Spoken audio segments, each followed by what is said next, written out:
निप्पाणीत घरगुती गॅसची कृत्रिम टंचाई निर्माण करणाऱ्या वितरकांवर कारवाई करा. श्रीराम सेनेचा आंदोलनाचा इशारा. निप्पाणी शहर आणि परिसरात घरगुती गॅसचा पुरेसा साठा उपलब्ध असतानाही काही गॅस वितरक आणि पुरवठा कर्मचारी जाणीवपूर्वक कृत्रिम टंचाई निर्माण करून ग्राहकांची अडवणूक करत आहेत. या प्रकारामुळे सर्वसामान्य जनतेची आर्थिक लूट होत असून प्रशासनाने दोषींवर कडक कारवाई करावी अशी मागणी श्रीराम सेना कर्नाटकच्या वतीने करण्यात आली आहे. या संदर्भात बुधवारी तहसीलदार कार्यालयात उपतहसीलदार मृत्युंजय डंगी यांना निवेदन देण्यात आले.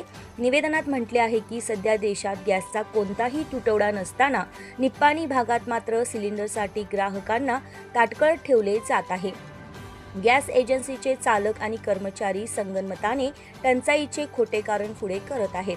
सिलेंडर उपलब्ध असूनही ते वेळेवर दिले जात नाही आणि टंचाईचा फायदा घेऊन निर्धारित दरापेक्षा जास्त रक्कम उकळली जात आहे. गॅस हा जीवनावश्यक घटक असल्याने याचा मोठा फटका गरीब आणि मध्यमवर्गीय कुटुंबांना बसत असून त्यांना मानसिक त्रासाला सामोरे जावे लागत आहे. प्रशासनाने या प्रकरणाची तातडीने दखल घेऊन गॅस एजन्सीच्या साठ्याची तपासणी करावी. बेकायदेशीररित्या साठेबाजी करणाऱ्या आणि जादा दराने विक्री करणाऱ्यांवर कायदेशीर कारवाई करावी अशी मागणी निवेदनात करण्यात आली आहे. जर ही लूट तात्काळ थांबली नाही तर श्रीराम सेनेच्या वतीने तीव्र आंदोलन छेडण्यात येईल असा इशाराही यावेळी देण्यात आला.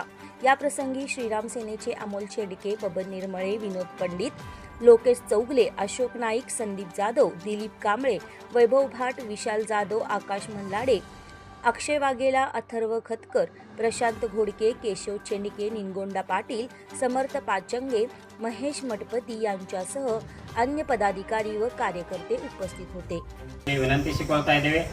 ಇದು ಮುಂದಿನ ದಿನಗಳಲ್ಲಿ ಇದರ ಮೇಲೆ ಯಾವುದೇ ರೀತಿಯ ಕಾರ್ಯವಾಹಿ ಆಗಲಿಲ್ಲ ಅಂದ್ರೆ ನಾವು ಸ್ವತಃ ಗ್ಯಾಸ್ ಏಜೆನ್ಸಿಗಳ ಮುಂದೆ ದೊಡ್ಡ ಪ್ರಮಾಣದಲ್ಲಿ ಆಂದೋಲನ ಮಾಡಿ ಜನರಿಗೆ ಅದರ ಬಗ್ಗೆ ಅರಿವು ಮಾಡಿಕೊಟ್ಟು ತಮ್ಮ ಅಧಿಕಾರವನ್ನು ಅವರಿಗೆ ತಿಳಿಸಿಕೊಡುವ ಪ್ರಯತ್ನವನ್ನು ನಾವು ಮಾಡೋರಿದ್ದೇವೆ. ಅದಕ್ಕಾಗಿ ಮಾನ್ಯ ಉಪತಹಸೀಲ್ದಾರ್ ನಮ್ಮದು ವಿನಂತಿ ಇದೆ, ಇದರ ಬಗ್ಗೆ ಸರಿಯಾದ ಚರ್ಚೆ ಮಾಡಿ ತಮ್ಮೆಲ್ಲ ಅಧಿಕಾರಿಗಳು ಚರ್ಚೆ ಮಾಡಿ ಅವರಿಗೆ ಸರಿಯಾದ ಒಂದು ಉತ್ತರವನ್ನು ಜನತೆಗೆ ನೀಡಬೇಕಂತ ತಮ್ಮಲ್ಲಿ ಕೇಳಿಕೊಳ್ಳುತ್ತೇವೆ. जय श्रीराम.